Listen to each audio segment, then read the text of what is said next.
Alright, so in this video we're going to make up the holes for the dominoes that we're going to use for our joints. Domino machine, you guys probably haven't come across that yet. I'm going to bring one into the school so that you guys can use it. And essentially what it is that you've got is something that looks like this here. This is the machine here. The front face of this folds down, and it will be it's sort of a cross between a biscuit jointer and dowels and a mortise and tenon joint. You sort of blend all those three to get together, you come up with what we're going to use. So there's a couple of things that we need to know about doing this. So what it does is, if we sort of whiz down through all these pages, so essentially what we've got is it'll create a piece of wood, the domino, which looks like that there. And the domino will sit between the two different pieces of wood that we've got. So it cuts out a hole in one side and a hole in the other side, and we glue the domino in that space. And it can be centered and it can be off-centered, and you can get these in different sizes and things like that. So it does a whole range of different things. But what we need to do in our tips here is, on the front of the machine, there are some stop pins here. And these stop pins will help us to make our joints a little bit more accurate. So if we use the pin number 1, it'll give us from the edge of the pin to the center of the domino a 20 mil gap. If we use pin number 2, it's 37 mils from the edge of the pin to the center of the domino, and so on and so forth, and 50 mils on the last one. And those little pins just sort of pop out from the bottom of the machine. That one there's probably a bit easier to see, but it'll do something like that. So knowing this information, what we're going to do, if we jump back into our Fusion project, and I've sort of already started trying to draw these up before we started this video, just to try and make life a little bit easier. So in here at the moment, we've got the little black dot up by the coffee table. So we've got the whole project as the selected item. What we're going to do is going to change that down, and we want to select our first end rail that we've done, and make that the active component by clicking in the little circle that's there. So once we've got that as the active component, we're going to create a new sketch on this end face. And I've already started that, so I'm going to go back into that sketch. You guys just create a new sketch. So on the end of our drawing there, or on the end of our piece of, on our drawing, our model, you can see that we've got two slots or oval sort of shapes. They're called slots in Fusion that I've drawn. We've got 90 mils is the height of the whole piece of wood. I'll put that in there just to double check that, and we should be able to double check on the side, and this should say 19. So we're just going to throw that in there. If it comes up with this is what's called a driven dimension. Driven dimensions are dimensions that will tell you the distance, but they don't actually support the geometry at all, and they're represented by brackets. So if they're in a bracket, they're a driven dimension. If I was to change this number here, it will actually shift things around. So what I've done is, to draw a slot, you go to create. There's a command here called slot, and we've gone center to center. So the distance of these dominoes that we've got, they're 8 millimeters thick by 50 millimeters by 21 millimeters. So just on the side here, I'll show you how to draw the slots. If I did my first click and bring it down, we want to make this measurement here 13. And then we're going to click once with them out. So we click once to start it. This is the second click. Once we've done that second click, you can see that we can then bring the slot over, and it's giving us the dimension for the width of it. In our case, the width is 8 millimeters. So we're going to go enter, and there's our basically the hole, or the profile that we're going to use to create the hole.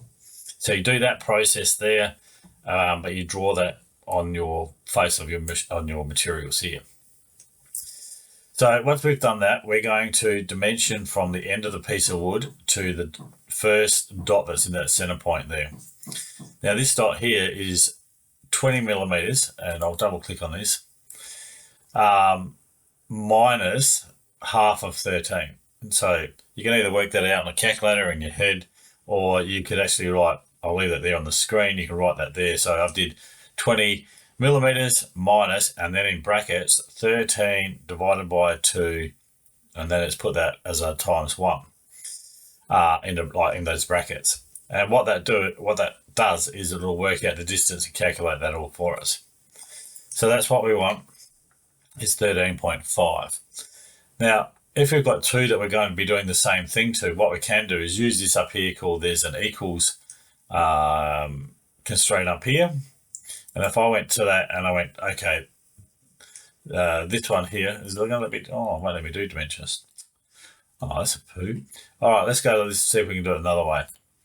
If we click this dimension and then we go the same as this dimension and press enter, it'll say basically that this is the same as that. If I was to change this dimension now, this one here will also change. So if I went back into here and I said, made that say 25,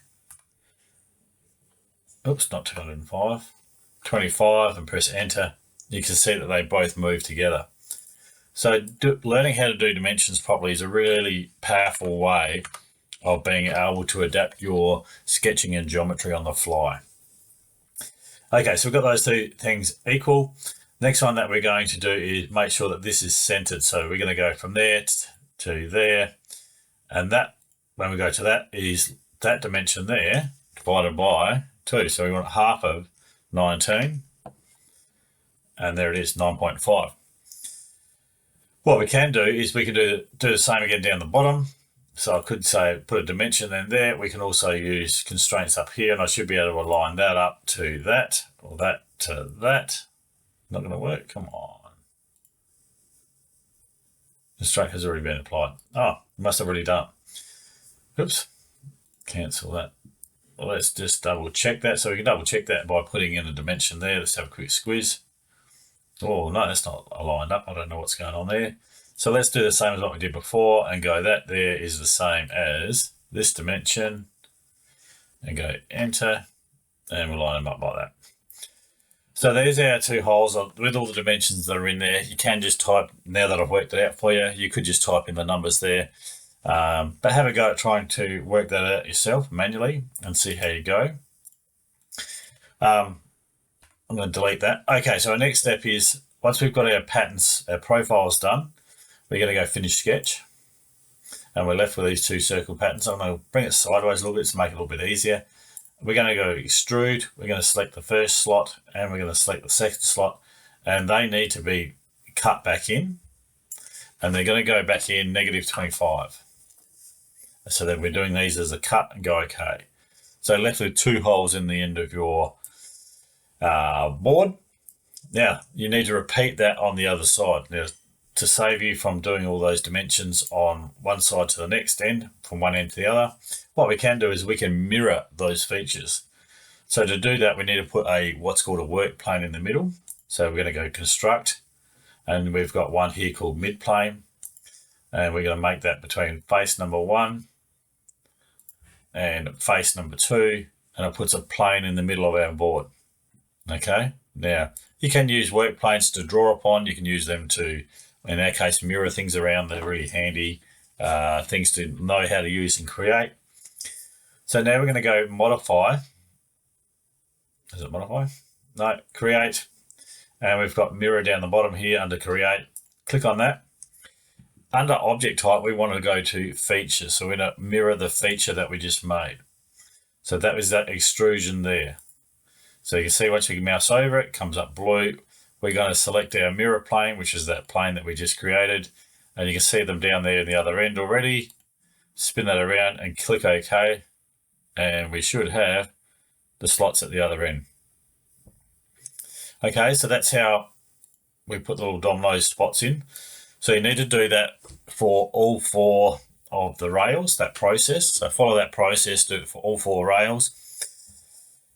If you wanted to be really tricky, what we could have done is we could have done these domino holes right at the very beginning. And so when we copied this one, it would have already put them into that one. If you wanted to, what you could do is delete that end rail out and then just recopy and paste it again. You could do that and save yourself a little bit of time that way as well. So do that on all 4 rails, and then on the next video I'll show you how to do that on the legs to line it up on the legs. So hopefully that makes sense. Last little thing is that work plane that we've got there. If we need to hide that, what we can do is you expand that file, go down to where it says construction, and just turn off the little eye that's there, and that'll hide it. So it hasn't deleted it, it's still there. We can always bring it back again if we need it, but it's just hidden underneath that. And if we jump back into our top level, make the top level active component, you can see that we've got our little holes right there.